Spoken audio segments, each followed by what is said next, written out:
स्वागत है आपका अपने YouTube channel Manish with study में। तो आज की इस वीडियो में हम क्लास 10th जो मॉडल पेपर है 2023-24 का कक्षा 10th का है और हिंदी का है, जो इसके एमसीक्यू हैं वो आज हम इस वीडियो में डिस्कस करेंगे। तो हमारे चैनल पर पहली बार आए तो सब्सक्राइब करें मनीष विद स्टडी को। यहाँ पर आपको बोर्ड से रिलेटेड हर जानकारी मिल जाएगी। तो आज हम पढ़ेंगे क्लास 10th हिंदी के मॉडल पेपर के एमसीक्यू जो मोस्ट इम्पोर्टेंट है। यहाँ से कम 10 नंबर के आपको वहाँ बोर्ड के पेपर में मिल जाएगा। तो देख लेते हैं मॉडल पेपर के बारे में। मॉडल पेपर 2023-24 कक्षा 10th और हिंदी का है। तो पहले इसके खंड ए को देख लेते हैं, लेकिन इससे पहले हम कुछ निर्देश जो दिए गए हैं उसके बारे में पढ़ लेते हैं। वो बहुत ही इम्पोर्टेंट है। देखिए, जो हमारा बोर्ड को पेपर देने का समय है वो 3 घंटे 15 मिनट का है और आपको 70 नंबर का पेपर वहाँ दिया जाएगा। तो पहले हम निर्देश के बारे में पढ़ लेते हैं। पहला निर्देश है, प्रारंभ के 15 मिनट परीक्षार्थियों को पढ़ने के लिए निर्धारित हैं। जो शुरू के 15 मिनट होते हैं, 3 घंटे आपको पेपर लिखित के लिए दिए जाएंगे और 15 मिनट आपको पढ़ने के लिए दिए जाएंगे। तो हमारा दूसरा निर्देश है, प्रश्न पत्र खंड ए तथा ब में विभाजित है। जो ये प्रश्न पत्र है वो खंड ए में विभाजित और ब में विभाजित है। जो खंड ए में है वह बहुविकल्पीय है और खंड ब में गद्यांश पद्यांश वगैरह वगैरह चीज़ें हैं। तो हमारा तीसरा निर्देश है, प्रश्न पत्र के खंड ए में बहुविकल्पीय प्रश्न है जिसमें सही विकल्प का चयन करके OMR शीट पर नीले अथवा काले पेन से सही विकल्प वाले गोले को पूर्ण रूप से काला करना है। आपको वहाँ बोर्ड में एक OMR शीट दी जाएगी।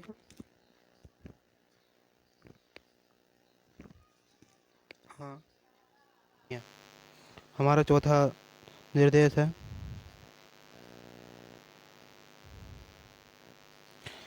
खंड ए में बहुविकल्पीय प्रश्न हेतु प्रत्येक प्रश्न के लिए 1 अंक निर्धारित है। जो खंड ए में बहुविकल्पीय प्रश्न है वहाँ पर 1 अंक का सभी क्वेश्चन है। और 5वां है, OMR शीट पर उत्तर अंकित किए जाने के पश्चात उसे काटे नहीं अथवा इरेजर यानी एवं वाइटनर आदि का प्रयोग न करें। और अब हम पढ़ लेते हैं बहुविकल्पीय प्रश्न जो खंड ए के हैं। देखिए, पहला प्रश्न है, बाबू गुलाब राय किस युग के लेखक हैं। 1 नंबर के लिए है, बाबू गुलाब राय किस युग के लेखक हैं। ऑप्शन ए है शुक्ल युग, ऑप्शन बी है द्विवेदी युग, ऑप्शन सी है शुक्ल युग और ऑप्शन डी है शुक्लोत्तर युग। तो इसका करेक्ट आंसर हो जाएगा बी, द्विवेदी युग। बाबू गुलाब राय द्विवेदी युग के लेखक हैं। तो हमारा दूसरा प्रश्न है, चिंतामणि किस विधा की रचना है। जो चिंतामणि है वो किस विधा की रचना है। तो पहला है निबंध और दूसरा है कविता, सी है नाटक और डी है कहानी। तो आपको इसमें बताना है कि चिंतामणि किस विधा की रचना है। तो चिंतामणि हमारे निबंध विधा की रचना है। तीसरा क्वेश्चन देख लेते हैं जो कि मोस्ट है, गबन किसकी रचना है। जो गबन है वो किसकी रचना है। ऑप्शन ए है मुंशी प्रेमचंद, ऑप्शन बी है जयशंकर प्रसाद, ऑप्शन सी है निराला, ऑप्शन डी है हरिकृष्ण प्रेमी। तो इसका करेक्ट आंसर हो जाएगा मुंशी प्रेमचंद। जो गबन है वो मुंशी प्रेमचंद की रचना है। तो चौथा है, शुक्लियोत्तर की समय अवधि है। जो शुक्लियोत्तर है उसकी समय अवधि कितनी है। ऑप्शन नंबर ए है 1936 से 1943 तक, ऑप्शन नंबर बी है 1919 से 1938 तक, ऑप्शन नंबर सी है 1900 से 1918 तक, ऑप्शन नंबर डी है उपरोक्त में से कोई नहीं। तो आपको इसमें बताना है शुक्ल युग की कालावधि क्या है। तो इसमें शुक्ल युग की कालावधि है, ऑप्शन नंबर बी सही हो जाएगा, 1919 से 1938 तक। 5वां क्वेश्चन देख लेते हैं, नीर का निर्माण फिर किस विधा की रचना है। जो नीर का निर्माण है वो किस विधा की रचना है। ऑप्शन नंबर ए है जीवनी, ऑप्शन नंबर बी है आत्मकथा, ऑप्शन नंबर सी है साक्षात्कार या भिंटवर्ता, ऑप्शन नंबर डी है रेखा चित्र। जो नीर का निर्माण है वो फिर किस विधा की रचना है। तो नीड का निर्माण हमारी बी, ऑप्शन नंबर बी सही हो जाएगा। आत्मकथा, आत्मकथा की रचना है। क्वेश्चन नंबर 6 देख लेते हैं।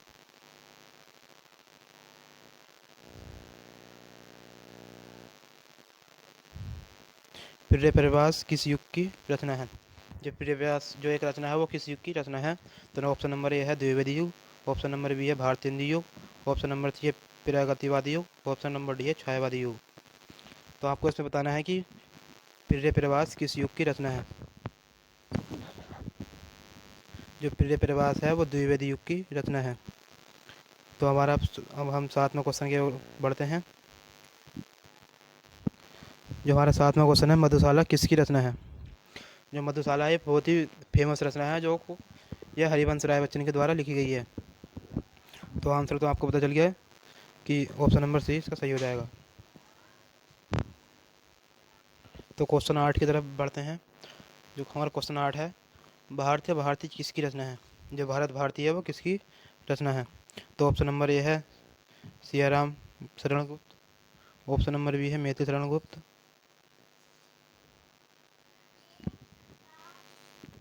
ऑप्शन नंबर सी है जयशंकर प्रसाद, और ऑप्शन नंबर डी है महादेवी वर्मा। तो हमें इसमें बताना है कि भारत भारती किसकी रचना है। तो भारत भारती हमारी ऑप्शन नंबर बी सही हो जाएगा, मैथिली शरण गुप्त की रचना है। क्वेश्चन नंबर 9 देखते हैं। आधुनिक काल कब से कब तक है? जो आधुनिक काल है वो कब से कब तक माना गया है? सन 1843 से अब तक, ऑप्शन नंबर बी है 1643 से 1843 तक, ऑप्शन नंबर सी है 1918 से 1936 तक, ऑप्शन नंबर डी है 1936 से 1943 तक। तो इसका आधुनिक काल कब से कब तक माना गया है, इसका आंसर हो जाएगा ऑप्शन नंबर ए, सन 1843 से अब तक। जो ये चल रहा है आधुनिक काल ही चल रहा है। तो ऑप्शन नंबर 10 है। ऑप्शन नंबर 10, क्वेश्चन नंबर 10 देखते हैं। मतीराम किस युग के कवि हैं? जो मतीराम हमारे कवि थे वो किस युग के कवि थे? ऑप्शन नंबर ए है आधुनिक काल, ऑप्शन नंबर बी है आदिकाल, ऑप्शन नंबर सी है भक्तिकाल, ऑप्शन नंबर डी है रीतिकाल। तो इसमें बताना है मतीराम किस युग के कवि थे। तो हमारे मतीराम हमारे रीतिकाल युग के कवि थे। ये मोस्ट इम्पोर्टेंट क्वेश्चन है। अब व्याकरण में आ जाते हैं। जो व्याकरण से एक एक नंबर के क्वेश्चन लिए गए हैं। तो हमारे 11वां क्वेश्चन है, हास्य रस का स्थायी भाव है। जो हास्य रस का स्थायी भाव है वो क्या है? तो ऑप्शन नंबर ए है शोक, ऑप्शन नंबर बी है रति, ऑप्शन नंबर सी है हास, ऑप्शन नंबर डी है निर्वेद। तो इसका करेक्ट आंसर हो जाएगा ऑप्शन नंबर सी। जो हास्य रस का स्थायी भाव है वो है हास। तो इसका ऑप्शन नंबर सी सही हो जाएगा। देखिए हमारा 12वां क्वेश्चन है, सोहत ओढ़े पीठ पथश्याम सलोने गात, मान सॉरी मनोनील मणि शैल पर आत्पद पर्य प्रकाश। सोहत ओढ़े पीठ पथ श्याम सलोने गात, मनोनील मणि श्वेत पर आतप पर्य प्रकाश। उपरोक्त पंक्तियों में से कौन सा अलंकार है ये बताना है हमें। तो हमारा पहला ऑप्शन है उपमा अलंकार, ऑप्शन बी है उत्प्रेक्षा अलंकार, ऑप्शन नंबर सी है रूपक अलंकार, ऑप्शन नंबर डी है श्लेष अलंकार। तो इसमें हमारा ऑप्शन नंबर बी सही हो जाएगा। इसमें जो है उत्प्रेक्षा अलंकार है। प्रश्न नंबर 13 की ओर बढ़ते हैं। देखिए ये बहुत सिंपल क्वेश्चन है। जो रोला छंद में कुल कितने चरण होते हैं? जो रोला छंद में कुल कितने चरण होते हैं ये बताना है। ऑप्शन नंबर ए है 3, ऑप्शन नंबर बी है 2, ऑप्शन नंबर सी है 4, और ऑप्शन नंबर डी है 5। तो इसमें सही आंसर हो जाएगा 3। रोला छंद में कुल कितने चरण होते हैं? 3 चरण होते हैं। ऑप्शन नंबर सी इसका करेक्ट आंसर हो जाएगा। क्वेश्चन नंबर 14 की ओर बढ़ते हैं। आकर्षण शब्द में किस उपसर्ग का प्रयोग किया जाता है? देखिए उपसर्ग क्या होता है? जो आगे लगते हैं, और प्रत्यय जो पीछे लगते हैं। तो उसमें पहले ऑप्शन देख लेते हैं। ऑप्शन नंबर ए है बी, ऑप्शन नंबर बी है मान, ऑप्शन नंबर सी है अक, ऑप्शन नंबर डी है आ। तो इसमें हमारा आगे लग रहा है, तो ऑप्शन नंबर डी इसका करेक्ट आंसर हो जाएगा। क्वेश्चन नंबर 5 की ओर बढ़ते हैं। ऑप्शन नंबर 15 है, रचना के आधार पर कितने भेद होते हैं? जो रचना के आधार पर वाक्य के कितने भेद होते हैं हमें ये बताना है। ऑप्शन नंबर ए है 2, ऑप्शन नंबर बी है 5, ऑप्शन नंबर सी है 6, ऑप्शन नंबर डी है 3। तो इसका करेक्ट आंसर हो जाएगा डी, ऑप्शन नंबर डी के रचना के आधार पर वाक्य के 3 भेद होते हैं। अब क्वेश्चन नंबर 16 की ओर बढ़ते हैं। क्वेश्चन नंबर 16 है हमारा, पीताम्बर में कौन सा समास है? जो पीताम्बर शब्द है उसमें कौन सा समास है? ऑप्शन नंबर ए है कर्मधारय, ऑप्शन नंबर डी है द्विबंध, ऑप्शन नंबर सी है बहुव्रीहि और ऑप्शन नंबर डी है तत्पुरुष। तो इसमें हमें करेक्ट आंसर बताना है पीताम्बर में कौन सा समास है। तो पीताम्बर में हमारा समास कर्मधारय है।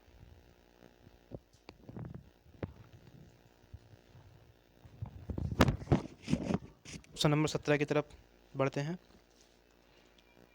देखिए क्वेश्चन नंबर 17 क्या है, आंसू का तत्सम रूप है। जो आंसू का तत्सम रूप है वो उसमें बताना है। एक नंबर के लिए पूछा जाता है। ऑप्शन पढ़ लेते हैं। ऑप्शन नंबर ए है अशु, ऑप्शन नंबर बी है अंशु, ऑप्शन नंबर सी है रोना और ऑप्शन नंबर डी है आँख। तो इसका करेक्ट आंसर हो जाएगा ऑप्शन नंबर ए अशु। जो इसका ऑप्शन नंबर ए है इसका करेक्ट आंसर हो जाएगा अशु। तो क्वेश्चन नंबर 18 देख लेते हैं। क्वेश्चन नंबर 18 है, कर्तवाच्य में किसकी प्रधानता होती है? जो कर्तवाच्य है उसमें किसकी प्रधानता होती है? ऑप्शन नंबर ए है कर्ता की प्रधानता, ऑप्शन नंबर बी है कर्म की प्रधानता, ऑप्शन नंबर सी है भाव की प्रधानता, ऑप्शन नंबर डी है इनमें से कोई नहीं। तो कर्ता की प्रधानता, ऑप्शन नंबर बी है कर्म की प्रधानता, ऑप्शन नंबर सी है भाव की प्रधानता, ऑप्शन नंबर डी है इनमें से कोई नहीं। तो इसका करेक्ट आंसर हो जाएगा ऑप्शन नंबर ए कर्ता की प्रधानता, क्योंकि करने वालों के प्रधान माना गया है। ऑप्शन नंबर 19 है, क्वेश्चन नंबर 19 है सॉरी, ताव्य शब्द में वचन एवं विभक्ति है। जो ताव्य शब्द है इसमें वचन एवं विभक्ति है। आपको इसका आंसर कमेंट बॉक्स में बताना है। क्वेश्चन नंबर 20 है, निम्नलिखित में सर्वनाम है। जो सर्वनाम प्रोनाउन के बारे में इसमें बताना है, मतलब क्या सर्वनाम है। ऑप्शन नंबर ए है मनुष्य, ऑप्शन नंबर बी है बचपन, ऑप्शन नंबर सी है वह और ऑप्शन नंबर डी है इनमें से कोई नहीं।